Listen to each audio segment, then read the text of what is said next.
Hi all, I'm Rachel and welcome to our asynchronous session on evidence-based AFL.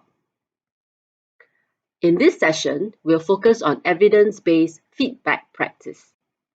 This session begins with a brief introduction to feedback theories, before examining feedback practice from the evidence of work in Singapore classrooms, and finally making connections to evidence-based feedback principles that can guide effective feedback practice. The ideas we have on effective feedback could be attributed to the work of Roy Sadler. The ideas of feed up, feedback, and feed forward are premised on Sadler's three essential conditions for students to benefit from feedback. Firstly, students need to know what good performance is, for example, how a good essay looks like. Secondly, students need to do a task so that information on how their current performance relates to the good performance can be established. And finally, students need to know how to close the gap between their current performance and the desired standard. Other scholars have built on Sadler's ideas. Observe how the work of Hattie and Timperley makes reference to Sadler's three conditions. Here, Hattie and Timperley did a meta-analysis on feedback studies and developed a model of feedback to enhance learning. They state that the purpose of feedback is to reduce the discrepancy or gap between current understanding or performance and a desired level or goal. They suggest a few ways which the gap may be closed. For example, teachers supporting students through effective learning strategies and feedback, and for students, increasing effort and employing more effective strategies are productive ways to close the gap. Less desirable ways would be when students abandon or lower their goals. Hattie and Timperley argue that effective feedback answers three questions. Firstly, feeding up, telling students where they are going. Feeding back, telling students how they are going. And finally, feeding forward, telling students where to go next. We can trace these ideas to Sadler's three conditions for effective feedback.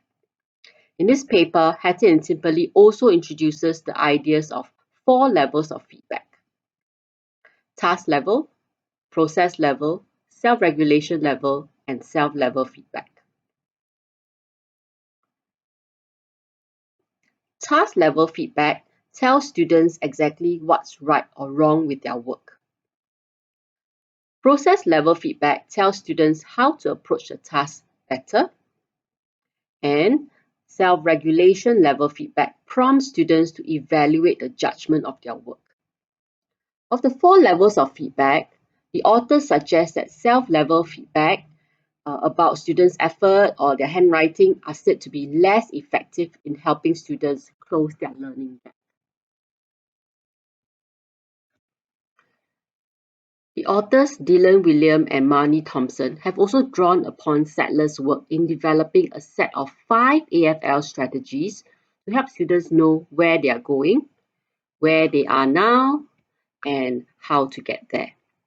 You can see from this diagram that at the feed up level, it involves students and teachers clarifying, sharing, and understanding the learning intentions. At the feedback stage, this is engendered by eliciting evidence of learning, activating students as learning resources for one another, and activating students as owners of their own learning.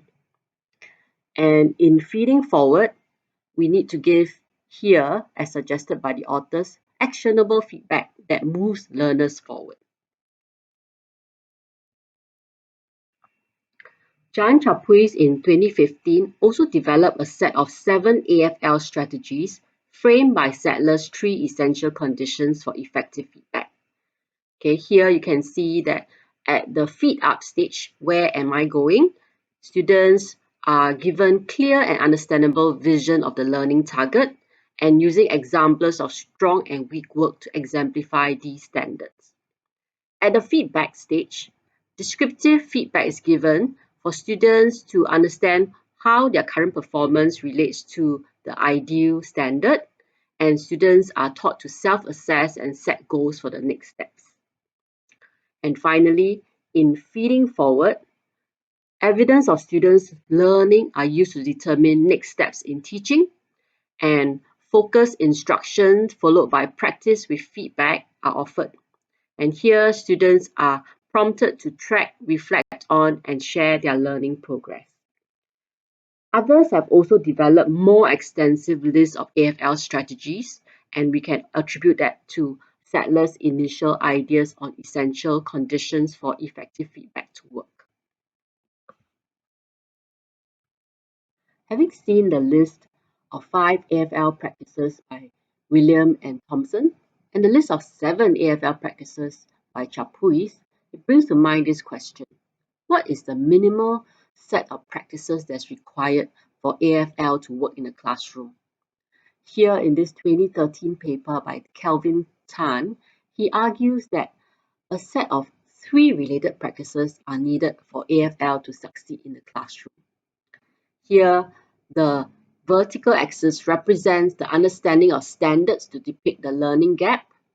The horizontal axis represents time in the series of tasks that situates past and future learning, and feedback is represented by the incline. So standards, task design, and feedback is argued to be the minimal set of practices that's needed for AFL to succeed in the classroom. Let's apply the AFL triangle to the context of teaching writing. The x-axis here represents the time between Essay 1 and Essay 2. And let's say the student gets a C+ in Essay 1. If the anticipated enhanced learning in Essay 2 is B-, the difference between the actual level and the reference level is known as the learning gap. And feedback comments offered here at this juncture is aimed at helping students close this identified learning gap.